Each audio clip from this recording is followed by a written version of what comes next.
Shalom, selamat pagi. Bertemu kembali dengan renungan pagi kita. Sebelum memulai aktivitas hari ini, mari kita membaca firman Tuhan. Kita berdoa. Terima kasih Tuhan, terima kasih Bapa yang baik atas penyertaan Tuhan bagi kami hingga saat ini. Inilah kami Tuhan, kami ingin mendengarkan firman-Mu. Penuhi kami dengan Roh Kudus-Mu supaya kami memahami firman Tuhan yang akan kami baca dan kami dengarkan di dalam nama Yesus Kristus Tuhan kami. Amin. Firman Tuhan bagi kita pagi hari ini tertulis di dalam Ibrani pasal 13 ayat 9a. Demikian firman Tuhan. Janganlah kamu disesatkan oleh berbagai-bagai ajaran asing. Sekali lagi saya baca, janganlah kamu disesatkan oleh berbagai-bagai ajaran asing.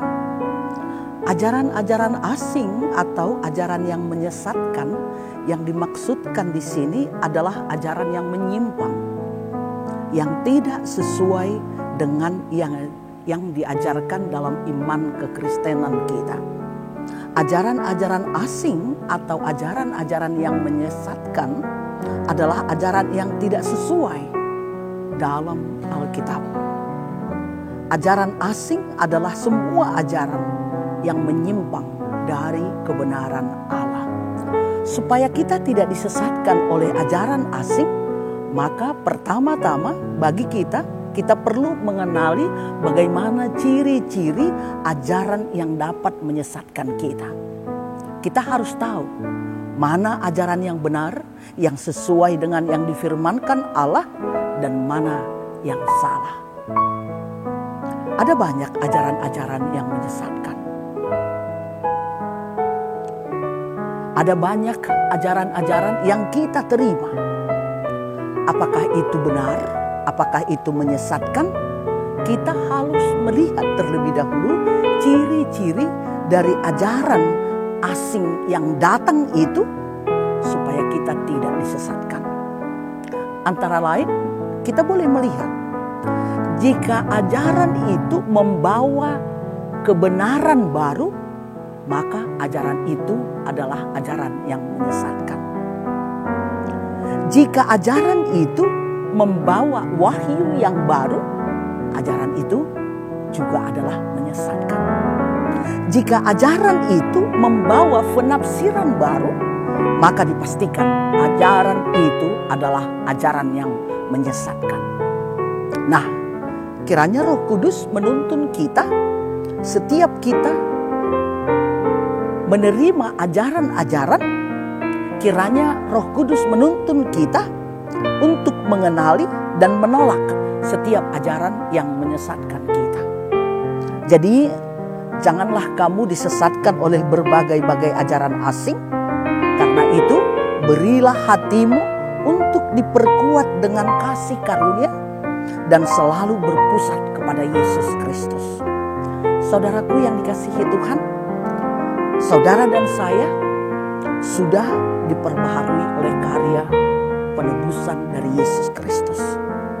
Namun, sebagai orang yang sudah ditebus oleh Tuhan kita Yesus Kristus, sebagai orang yang sudah diperbaharui melalui darah Yesus Kristus, bukan berarti kita terbebas dari berbagai tantangan. Terbebas dari ajaran-ajaran yang tidak sesuai dengan kebenaran firman Allah. Sebab sejak zaman gereja mula-mula, jemaat sudah diperhadapkan dengan ajaran-ajaran yang menyesatkan.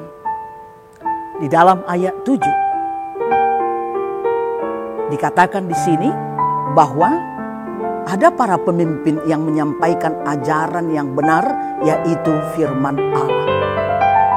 Tetapi mereka para pemberita kebenaran Allah yang hidup dalam kebenaran itu justru mengalami berbagai tantangan, berbagai ancaman, fitnah, dan penganiayaan. Bahkan nyawa mereka juga terancam. Bahkan ada yang harus martir karena kebenaran yang mereka ajarkan. namun iman mereka tidak goyah. Sebab mereka tahu betul bahwa Yesus yang diberitakan tidak pernah berubah. Yesus adalah Tuhan yang setia. Kasih setia Yesus tidak tergoyahkan oleh apapun.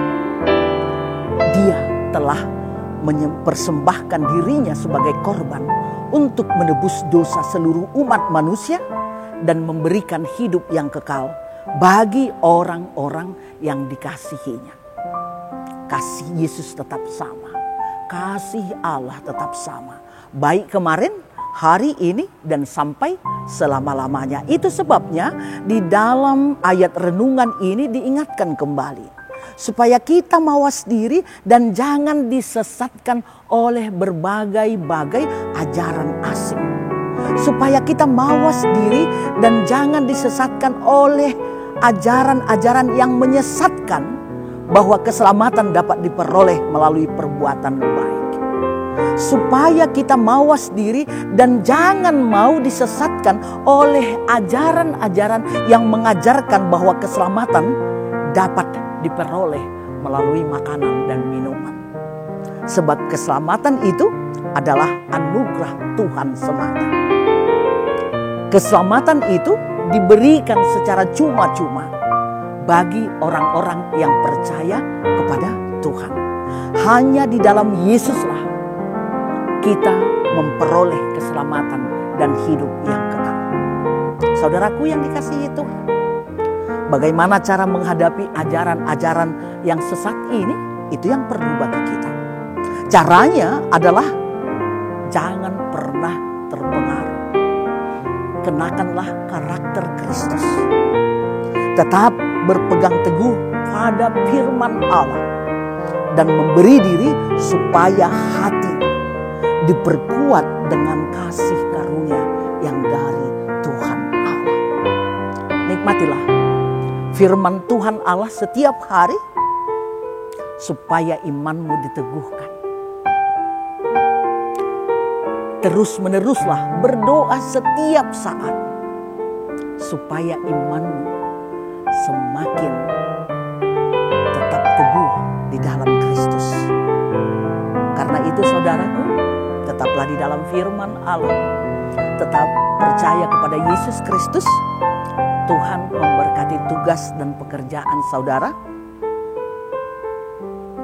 Yesus memberkati.